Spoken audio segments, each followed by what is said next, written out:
노자도덕경 28장 영화로움을 알고 욕됨을 잡아내면 늘 덕과 함께 하게 된다.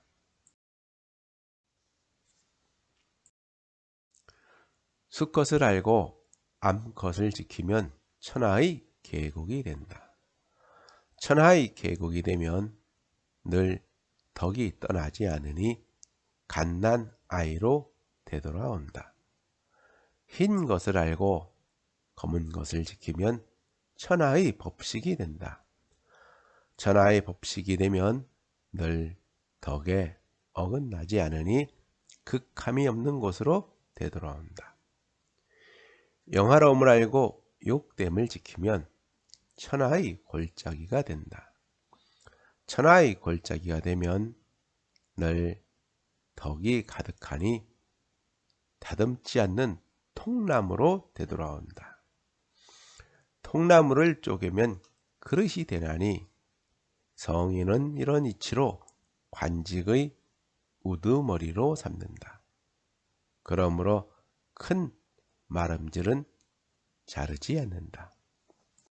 수컷을 알고 암컷을 지키면 천하의 계곡이 된다. 수컷은 굳세고 강하면서 동적인 성향을 나타내며 암컷은 부드럽고 약하면서 정적인 성질을 지니고 있습니다.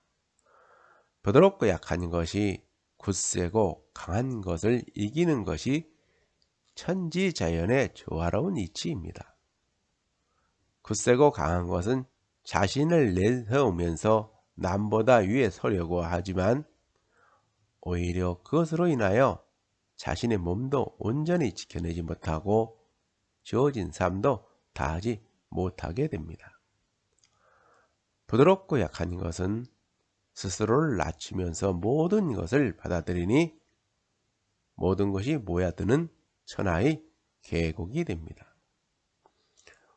우주 만물은 음과 양의 조화로운 기운으로 생겨나지만 생명의 탄생을 주관하는 것은 암컷만이 할 수가 있습니다. 모든 생명들은 암수가 서로의 기운을 조화롭게 운행하여 새로운 생명을 생겨나게 하지만 탄생의 비밀을 쥐고 있는 것은 암컷들의 목입니다. 그러므로 수컷을 앓고 암컷을 지킬 수가 있으면 만물이 생겨나오는 천하의 계곡이 되는 이치를 알 수가 있다는 겁니다. 수컷은 암컷보다 몸집도 크고 힘도 세지만 오히려 작고 약한 암컷들이 취향에 의하여 배우자로 선택됩니다. 또한 수컷들이 화려한 색깔이나 아름다운 노랫소리, 과도한 몸짓은 분명 포식자의 눈길을 끌겠지만 다른 한편으로는 암컷들의 눈길도 끕니다. 이것은 암컷들이 자신의 유전자를 다음 세대에 물려주기 위하여 쓰는 암컷들이 선택적인 수컷의 육종 방법이라고 했습니다. 찰스 다윈은 이것을 성선택이라고 표현하였습니다. 천하의 계곡이 되면 늘 덕이 떠나지 않으니 갓난아이로 되돌아온다. 천하의 계곡이 되면 모든 것을 감싸 안는 덕과 함께하게 됩니다.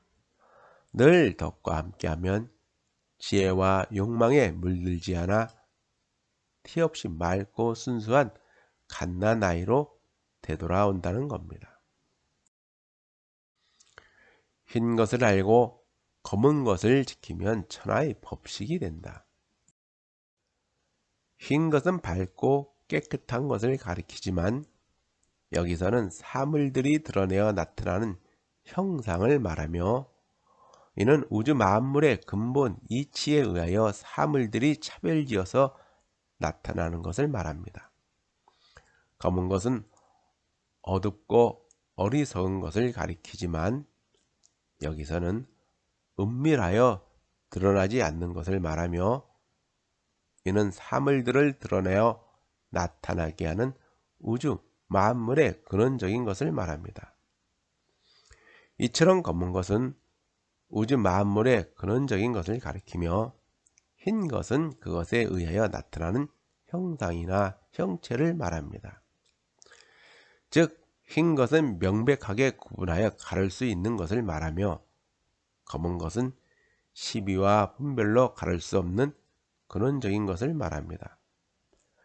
그러므로 밝게 드러나게 하는 근본 이치를 알게 되면 천하 모든 것을 알 수가 있으니 이는 이것으로 천하의 법칙으로 삼을 수가 있다는 겁니다. 천하의 법칙이 되면 늘 덕에 어긋나지 않으니 극함이 없는 곳으로 되돌아온다. 천하의 법칙이 되는 것을 삶의 지표로 삼고서 살아가면 늘 덕에 어긋나지 않아 세상의 모든 것을 시비와 분별을 두고서 대하지 않으니 옳음과 그름, 선과 악, 있음과 없음도 없는 극함이 없는 곳으로 되돌아온다는 겁니다. 극함을 잊고 산다는 것은 세상의 모든 것을 잊고 스스로의 존재마저도 잊고 사니 늘 도와 함께하게 됩니다. 도와 함께하면 늘 덕에 어긋나지 않으니 그 무엇에도 얽매이지 않는 무극의 상태, 즉 극함이 없는 곳으로 되돌아온다는 겁니다. 영화로움을 알고 욕됨을 지키면 천하의 골짜기가 된다.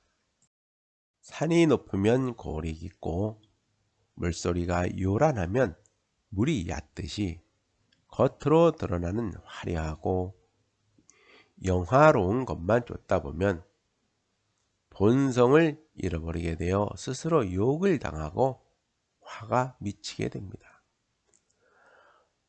화려한 볼거리나 영화로운 것은 잠시 눈길을 끌어 지나가는 발길을 멈추게 하여 마음속에 욕망에 물들게 하고 물질적 탐욕을 채우게 할지는 몰라도 오히려 그것으로 인하여 스스로 욕을 당하고 화가 미치게 됩니다.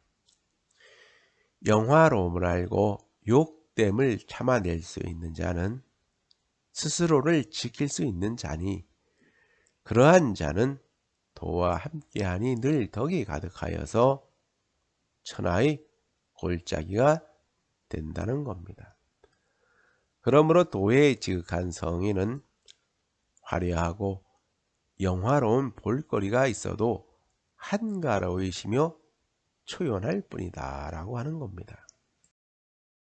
천하의 골짜기가 되면 늘 덕이 가득하니 다듬지 않는 통나무로 되돌아온다. 천하의 골짜기가 되면 늘 덕이 가득하니 이는 마치 순박한 농부와도 같고 다듬지 않는 통나무와도 같다는 겁니다. 여기서 천하의 계곡이나 골짜기는 만물을 낳는 도에 비유한 것이며 통나무는 본래 모습 그대로 지니고 있는 덕에 비유한 것입니다.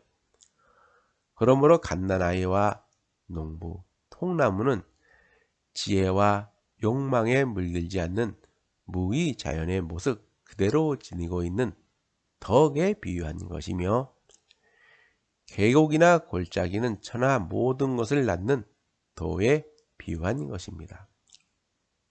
이처럼 태어날 때의 모습 그대로 지킬 수 있으면 늘 덕이 가득하니 늘 덕이 가득하면 도와 함께하게 된다는 겁니다.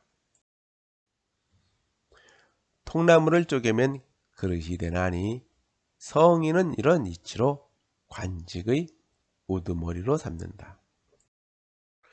도를 잊고 덕이 떠나면 지혜와 욕망에 물들게 되어 스스로의 본성을 잃어버리게 되고 천하는 어지러워지게 되듯이 목수는 자기의 훌륭한 재주만 믿고서 지혜와 기교로서 다듬지 않는 통나무로 온갖 이로운 기구들을 만들게 되니 통나무는 본래의 모습을 잃어버리게 됩니다. 이처럼 도를 잊고 덕을 잃은 자는 스스로의 본성을 헤쳐가면서 지혜와 기교를 이용하여 수많은 문명의 이기를 만들고 인의로서 천하를 다스리는 자이니 성인은 이런 이치로 관직의 우두머리를 삼는다는 겁니다. 늘 덕과 함께하면 사물들은 저마다의 본성대로 살아가게 되고 천하는 저절로 안정되는데 누가 천하를 다스리겠는가라는 겁니다. 천하는 저절로 안정되고 사물들은 저마다의 본성대로 살아가는데 천하를 다스릴 자가 과연 누가 있겠는가라는 겁니다. 그러므로 천하는 있는 그대로 무의로 다스리는 것보다 더 좋은 것이 없다는 것입니다. 그러므로 큰 마름질은 자르지 않는다. 천하를 다스릴 때에는 있는 그대로 무의로 다스리는 것보다 더 좋은 것이란 없습니다. 천하는 있는 그대로 무의로 다스리면 모든 것은 서로 조화를 이루면서 저마다의 본성대로 살아가게 되며 천하에는 덕이 늘 가득하게 됩니다. 인의로 다스리게 되면 스스로의 본성을 해치게 되어 도를 잇게 되고 덕이 떠나게 되니 천하가 어지러워지게 되는 것입니다. 그러므로 성인은 천하를 있는 그대로 무의로 다스리지 스스로의 본성을 헤쳐가면서 지혜와 기교로 다스리지 않습니다. 천하를 있는 그대로 무의로 다스리게 되면 모든 것은 저마다의 본성대로 살아가게 되고 천하는 바르게 다스려지게 되기 때문입니다. 그러므로 큰 나라를 다스리는 것은 작은 생선을 요리하는 것과 같다는 것입니다.